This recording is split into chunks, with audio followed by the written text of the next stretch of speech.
ഏറെ സങ്കടകരമായിട്ടുള്ള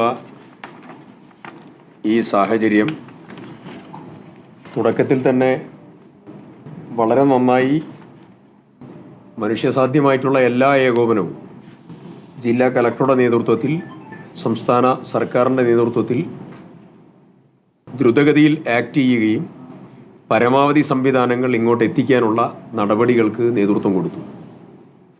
NDRFൻ്റെ വയനാട്ടിലുള്ള സംഘവും കോഴിക്കോടുള്ള സംഘവും അതുപോലെ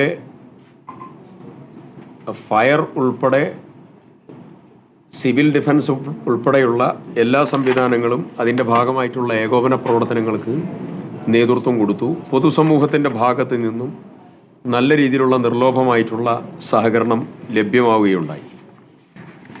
ഇതിൽ ഇനി ഒന്ന് രണ്ട് പ്രധാനപ്പെട്ട കാര്യങ്ങൾ നിങ്ങളുമായി പങ്കുവെക്കുന്നു. ഇപ്പോഴുള്ള എല്ലാ ശ്രദ്ധയും രണ്ട് കാര്യത്തിൽ ഏകോപനം നടത്താനുള്ള ഒരു കോൺസെൻട്രേഷൻ കൊടുക്കാൻ ഇന്നത്തെ യോഗത്തിൽ തീരുമാനിച്ചു. ഒന്ന്, റോഡ് ഗതാഗത യോഗ്യമാക്കി മാറ്റാൻ. ആ പ്രവർത്തനം ദ്രുതഗതിയിൽ മുന്നോട്ട് കൊണ്ടുപോകാനും അഡീഷണൽ ആയിട്ടുള്ള എക്യുപ്മെൻറ്റ്സ് എത്തിക്കാനുള്ള തീരുമാനമെടുത്തു. രണ്ടാമത്തത്, 4 സോണുകളാക്കി തിരിച്ച് വളരെ ശാസ്ത്രീയമായിട്ടുള്ള പരിശോധന ഉൾപ്പെടെ എല്ലാ സംവിധാനങ്ങളും ഉപയോഗിച്ചുകൊണ്ടുള്ള പരിശോധനയ്ക്ക് തീരുമാനമെടുക്കുകയാണ്. 4 സോണുകളാക്കി. ആ സോണുകളാക്കിയിട്ടുള്ള പരിശോധന ഇപ്പം തന്നെ ആരംഭിക്കുകയാണ്. അതിൽ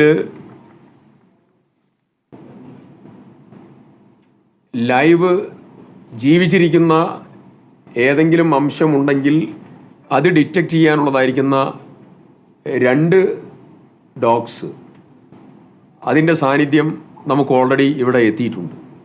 രണ്ടാമത്തത്, മരണപ്പെട്ട് കഴിഞ്ഞാൽ ഡിറ്റക്റ്റ് ചെയ്യാനുള്ളതായ കെഡാവർ ഡോഗ്സ്, ആ കെഡാവർ ഡോഗ്സും ഇവിടെ എത്തിക്കഴിഞ്ഞു.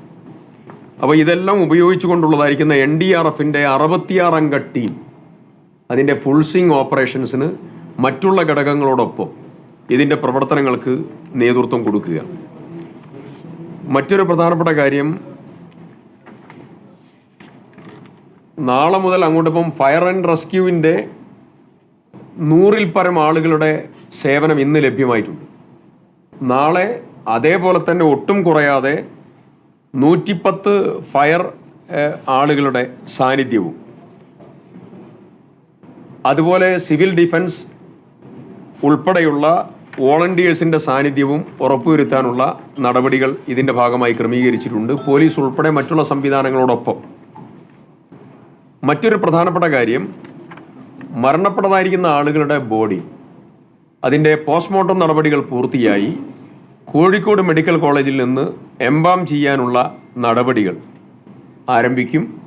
അതിനുശേഷം എയർ ലിഫ്റ്റ് ചെയ്ത് അത് അവരുടെ വീടുകളിൽ എത്തിക്കാനുള്ള നടപടികൾക്ക് നേതൃത്വം കൊടുക്കുകയാണ്. അതിൽ സർക്കാർ ഏകോപനം വഹിക്കും. അതിൽ കൊങ്കൺ റെയിൽവേയുടെ ഏകോപനമുണ്ട്, അവരുടെ ജീവനക്കാർ എന്നുള്ള നിലയിൽ അവരുടെ ഏകോപനമുണ്ട്, സർക്കാരിൻ്റെ ഏകോപനമുണ്ട്. അവരുടെ വീടുകളിൽ എത്തിക്കാനുള്ള നടപടികൾ മുന്നോട്ട് കൊണ്ടുപോവുകയാണ്. ഇതിൽ കാണാതായ രാഹുൽ എന്ന് പറയുന്ന ഒരാളുടെ കുടുംബം, ഭാര്യ ഇവിടെ സ്ഥലത്തുണ്ട്.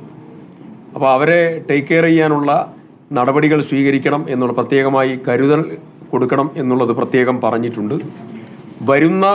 നാട്ടിൽ നിന്ന് വരുന്ന കുടുംബങ്ങളെയും ഇവിടെയുള്ള കുടുംബാംഗങ്ങളെയും ബോഡിയുടെ കൂടെ അവരെ കൊണ്ടുപോകാനുള്ള നടപടിയും അതിൻ്റെ ഭാഗമായി ക്രമീകരിക്കാനുള്ള നടപടികൾ സ്വീകരിച്ചിട്ടുണ്ട്.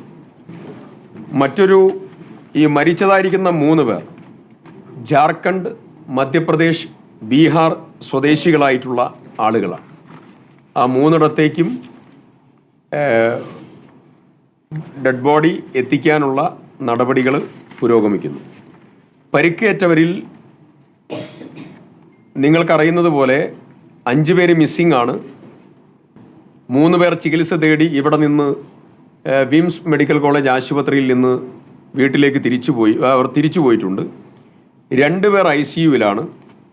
ICUവിൽ ദിലീപ് എന്ന് പറയുന്ന പേഷ്യൻസ് കുറച്ച് ക്രിറ്റിക്കലാണ്. 5 പേർ വിംസ് ആശുപത്രിയിൽ ഇപ്പോഴും ട്രീറ്റ്മെൻറ്റുമായി മുന്നോട്ട് പോകുന്നുണ്ട്.